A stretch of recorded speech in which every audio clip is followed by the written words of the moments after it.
So welcome to the next episode of the Brotein Bar. So today we are very happy to have James with us, one of the OG fitness influencer in Malaysia. We'll let him introduce himself to you guys. Okay. Hi everyone, my name is James. I'm a fitness coach and I've been in this industry for I think more than 10 years already. Yeah, and also I do compete in bodybuilding and now preparing for competition for upcoming this October. Yeah, and also November. Wish me luck. Also December. December, no. It's two first lah. Okay. I think most of you guys, if you have been in social media interested in fitness and bodybuilding for a bit, you will probably come across James' content for a bit also.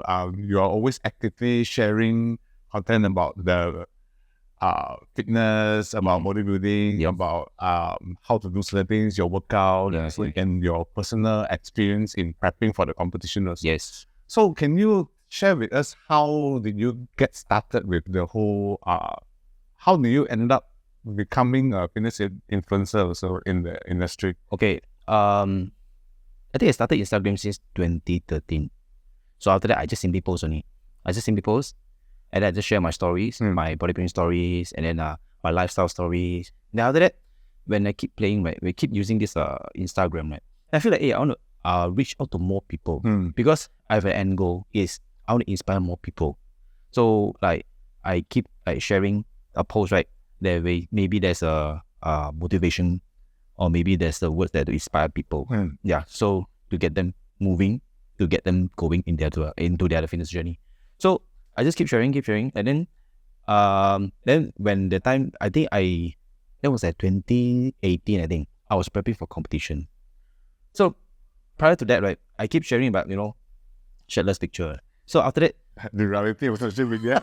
yeah, that's the reality of social media. So, and then I get a lot of followers. They say, hey, your workout inspire me, you say something really inspire me. I inspired someone that I don't really know. I say that's a powerful. And Malaysians actually will reach out to you. Yeah, Malaysian. Oh. Yeah, I get different. I thought we are generally very reserved, very shy. No, some are very shy lah. Some they say, hey, I think I saw you in the gym just now. I just say, he looks good, this and that. I said, oh, thank you, like that. So I say, next time you see me, just come say hi to me lah. So I said, and then I just keep sharing. I keep sharing about workout tips, keep sharing about my lifestyle, keep sharing things that motivates people, inspire people. So I just keep doing it. Then after that, I get more and more followers. There are more and more followers. Then after more and more people start to see my page, they then start to follow me. Yeah. So even until that, I still do the same thing. Yeah. So it wasn't like a specific thing that went viral or anything, but you're just doing very consistently now. I think there's one period of time, right, when I do this sharing, right, then suddenly like, I don't know whether it's the algorithm change or what, then suddenly it was like, reach out to even more people that I don't even know who they are. Or maybe it's because I attend some of the events, right? Let's say bodybuilding events or fitness events. So we exchange contact. Maybe it reach out to other people. Yeah, I don't know.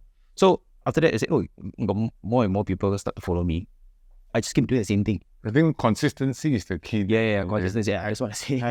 Just like in bodybuilding, whatever you want to do, you need to do day in, day out, make you do it right every single day. You don't need to do a lot, but you need to do it consistently. Yes. Eventually, down the road, you will never really know who come across your content, who find you inspiring. Yep. And slowly you will build an audience out of it. Oh, okay. So when do you feel like you get out of being an influencer? Like what opportunity arise? What actually happen after you gain significant amount of followers? Okay, from there I start to get a lot more inquiries about PTs, and then get a lot more collaborations. Those brands that want to collaborate with me. Oh, okay. Yeah, even though there's an agency, they look for KOL to promote their certain products, so they reach out to me. So I believe that it's like you keep sharing the same thing. I mean, when you're exposed to more people, right, there'll be more opportunity. So when there's more opportunity, they reach out to you. Then there are more, more collaboration happens. After that, you also get to know more people. They will invite you to some certain events. Yeah. Then it's a positive loop lah. Yeah, it's a positive loop lah. Yeah, it's a positive loop. Yes, correct. I think for a lot of us who grew up with social media, and potentially the next generation who grew up with, who will and already live in social media, right? Yes. They will aspire to be some form of key opinion leader, influencer in this field. So for them, they only see the good side of it, to hopefully one of the content went viral. Yes. Hopefully a lot of people follow them. Yes. Hopefully a lot of opportunity will then reach out to them, right? But the reality is, as much as this is good, it's not your main job, right? Yeah. I mean, it's not the only thing that sustains you for you cannot call it your main job or career. Yep. Okay. So, can you share with us then how do you navigate through this, the reality of it behind being an influencer? Do you also have a job at the side? What do you do, and how do you actually leverage the influencing or the audience that you have in order to move forward in career? Okay. How should I start this?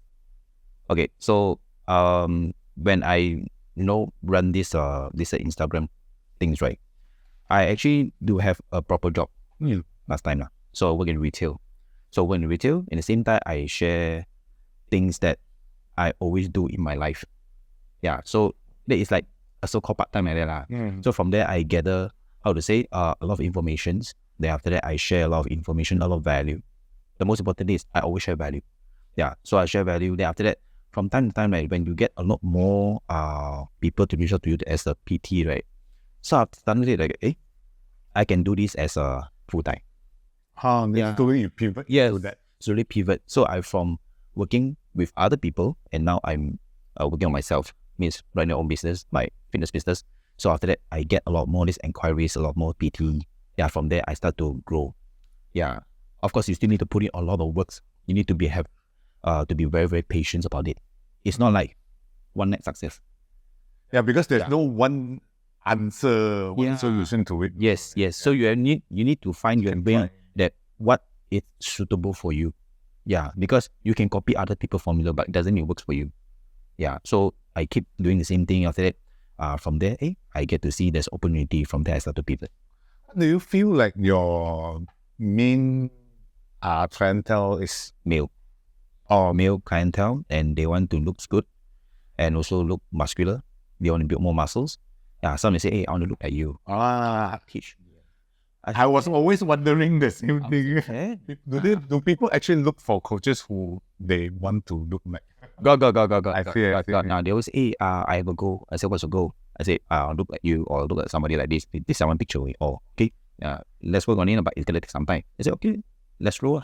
Okay. Yeah. So literally after that, the ball starts rolling. Yes. Okay. Because this whole thing was not a short journey, right? It's also multiple years. You've been doing it for 10 plus years already. Yeah. Never counted before, right? No, because when you count, right, first I start Instagram in 2013, so now it's 11 years. Yeah. Wow, time flies. Yes. 11 years old. So of course, there are ups and downs of the whole thing now. So, is there any particularly difficult moment throughout this journey? Oh yes, there are a lot of difficult moments. It's like, okay, if you are concerned about the numbers, let's say, I think a lot of people, they focus too much on likes, followers. If I don't get enough likes, I feel depressed. Which means I feel very, very down. I say, why this thing doesn't get affected by the result? Yes, you get affected by the result. Then after that, when you think, but how come my followers are dropping? How come nobody see my content? Is my content getting boring or what? Is my content is very repetitive that people say, I know James gonna post the same thing again. James gonna post the same thing again. So from there, I need to keep on brainstorm about what's the next strategy to reach out more people. So it's like you're constantly thinking. It's not like, oh, I post like that, then after that you can use it forever. No, people will get bored. Because this thing is like a very short term. Let's say a few months, then you need to change something. You need to change something, like maybe you take picture or outdoor, or maybe your lifestyle, something like that. So you need to keep changing. So it's like the brain is that you keep thinking when. But how do you approach this? Do you like have certain people that you follow or you model against, or do you always try to change one thing out? How do you approach this exploration? It's like just keep trying. You just keep trying, and then it's like this thing doesn't work. Then even you try for a few weeks, then you need to look into the problem, and look into what the audience want to see. So from there, then I start to change again. Yeah. So it's like example lah. Let's say I do lifestyle for one period of time. People feel very bored. They say, "Hey, lifestyle again." So when I decide to prepare for a competition, things are very different. Then people start to see, oh, okay, they are curious about your journey. They are curious about what you want to do. Like, how's the outcome? Yeah. So everything is like you are like keep track with what you're doing. Yeah. Do you feel like being transparent about your life helps engage or connect with your audience? I think so. Yeah, I think so. Yeah, but I personally, I won't share too much about my personal private life. Yeah. I would share. There's still a distinction. Yeah, there's still a distinction because you don't know who is watching you. Right? I will still share about what I'm sharing, what I'm doing like this. Yeah. In the field that is relevant to you. Yes. Okay. Do you because you're always constantly trying, is there a particular moment when you feel like you run out of things to try? Yes. You burn out because you need to keep on posting content. Yeah. That's the thing, is like you have to think every day.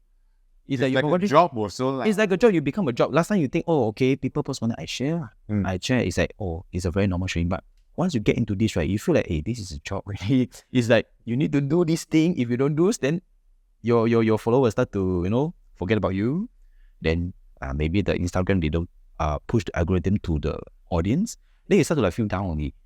Yeah, so it's like you feel very sad. Say, hey, why not reaching to that amount of group of people? Then you get to thinking why like that.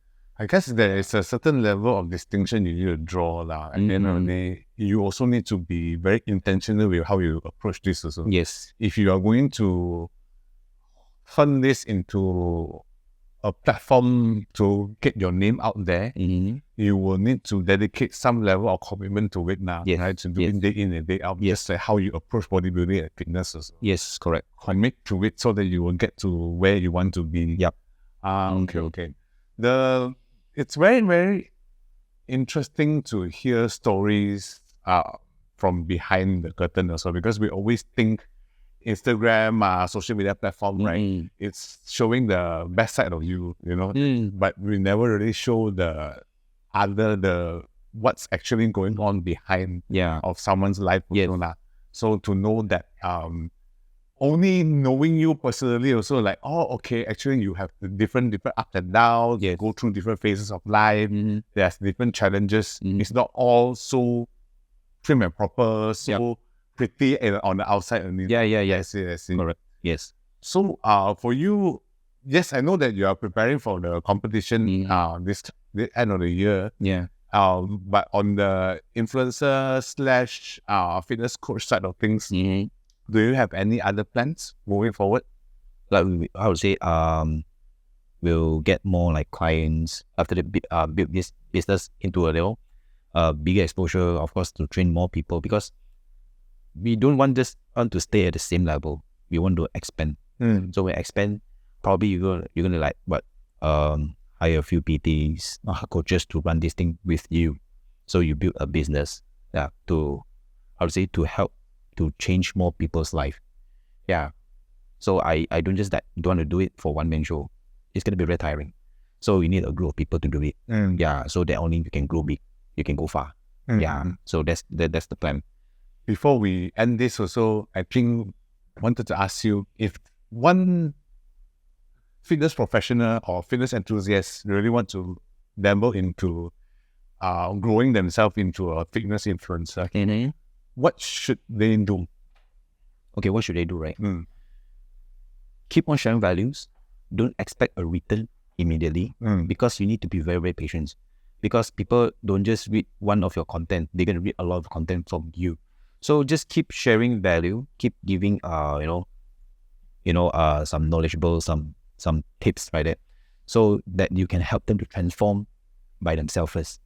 Let's say example, if let's say you don't know how to measure your food, okay, then you can just showing, okay, I have this with food scale, we have this rice bowl or this, and then measure your food. So in order to get fit or look good like me, yeah, you have to follow this step by that.